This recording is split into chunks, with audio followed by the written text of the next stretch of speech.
The DuckTales games are a well-known series of beloved platforming games. The series may be short, but definitely packs in the quality with what few games were made. Back in the day on the NES, Capcom had the license to develop and produce video games based on Disney's series of movies and shows. There were many quality Capcom/Disney games released, such as Little Mermaid, Chip and Dale, Darkwing Duck, Mickey Mouse, and of course, DuckTales. So on today's list, we're going to explore the top 5 games in the DuckTales series. Spoiler alert, Quest for Gold will not be on this list. Sorry folks.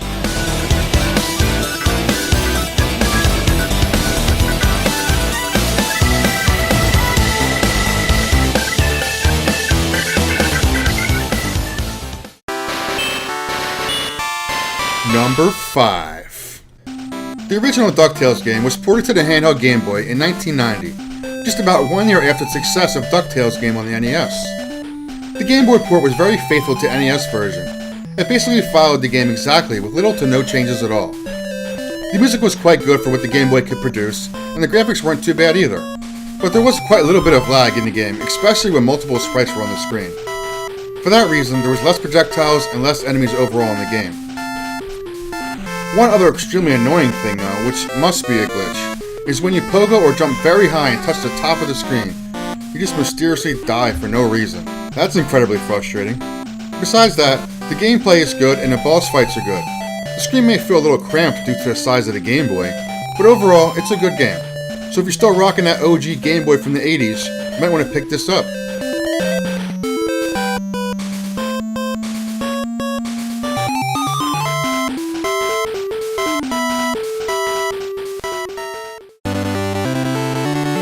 Number 4.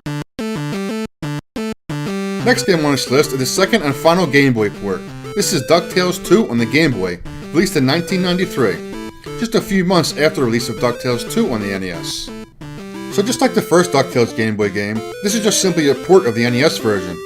But unlike the first DuckTales Game Boy game, this port of DuckTales 2 added in quite a few new things, making it not just a straight up port. Energy stars are no longer simply bought from the shop. They're now hidden in the levels and must be found. Also, there is no map piece for sale in the shop, making the total pieces 6 rather than 7. There are random odd items not seen in the NES version, but included here, such as a Scrooge bomb, which is just basically an enemy erase. There are also X-ray glasses, which allow you to see hidden gems in the levels, signs pointing to secret treasures, a treasure counter that tells you how many remaining treasure boxes are in the level, and even a walkie-talkie to call your homeboy Launchpad. On top of this, the layouts of the stages are also different and modified to fit the small screen. For the extra effort in the Game Boy port, this game earned its spot as the 4th best DuckTales game.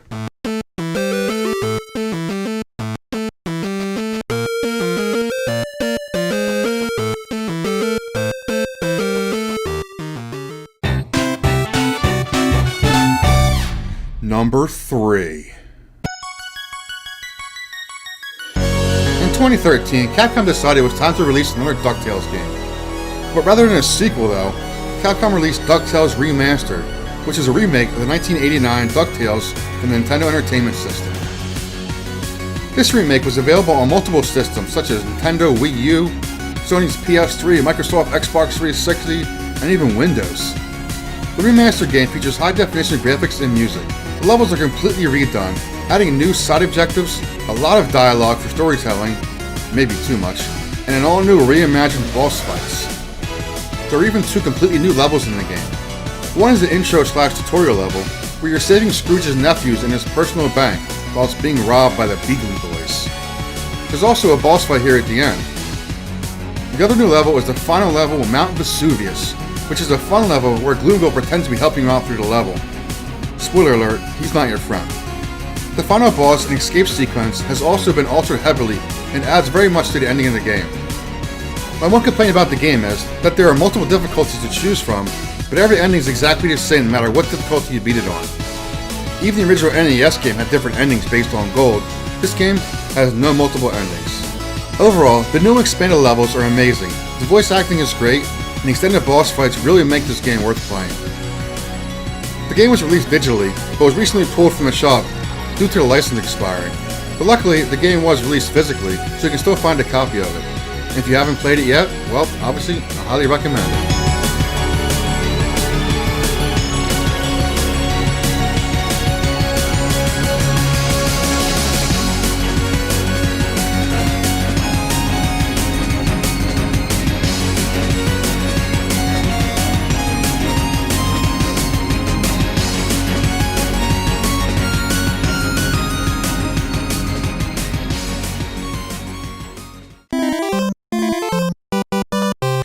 Number 2.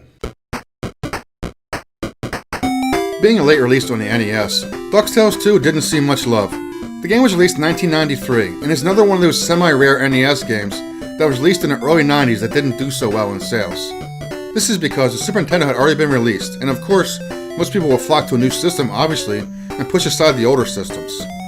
It's a shame though, because DuckTales 2 is a great follow-up to the original, and in my opinion, are very close to being as good as the original. The game introduced a ton of new mechanics and game features, such as powering up Scrooge's cane. If you can find gyro gear loops throughout the levels, he'll give you one of 3 possible upgrades to Scrooge's cane. There's also a shop in the game, which allows you to purchase power-ups, free lives, and other cool items. The object of the game is to find all the map pieces and of course take down the final boss. There's also a hidden level in the game if you do find all the map pieces. So unlike the first DuckTales game, the ending isn't based on how much gold you have. Rather, it's based off if you found all the map pieces or not, and if you found the hidden level. So once again, there are 3 endings based on how you performed.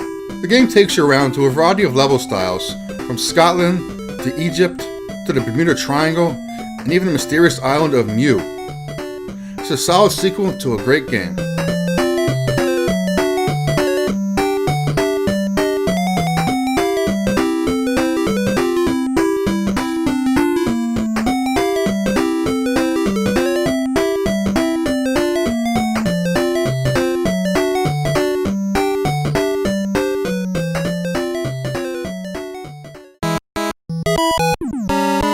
Number 1.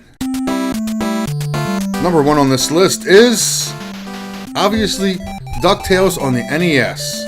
This is a well-known game and considered by many to be one of the best games on the NES system. A solid 2D side-scrolling platformer with excellent music and level design. When the game begins, you can choose to do the stages in any order you like. Once all are complete, you make your way to the final boss. The game has flawless controls and plays great. Scrooge's main attack is something we haven't really seen up to this point in gaming. He doesn't shoot or have any real weapons, rather than his sturdy cane, which can be used to bounce off the heads of enemies or smack rocks and other things. Once you get familiar with how the pogo stick works, this game becomes immensely fun bouncing throughout the levels. The boss fights in this game are not very difficult, but are each original in their own way and fit the theme of the levels great.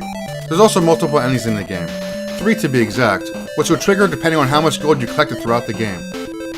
Traveling through the levels, you meet some other DuckTales characters too, such as Miss Beakley, your nephews Huey, Dewey, and Louie, and of course your nemesis, Flintheart Gloomgold. Also hidden in the levels are 2 secret treasures worth 1 million each, and also 2 life extenders. So collect as many gems as you can, and battle your way through each level to become the richest duck in the world.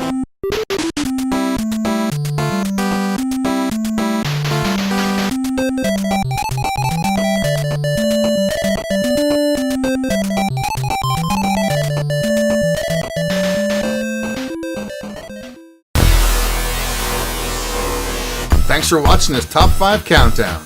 If you want to see the game from number 1 spot, click up here in the top right. If you want to see all the games from the series, click on the playlist down here in the bottom right. Please like and subscribe and have a great day.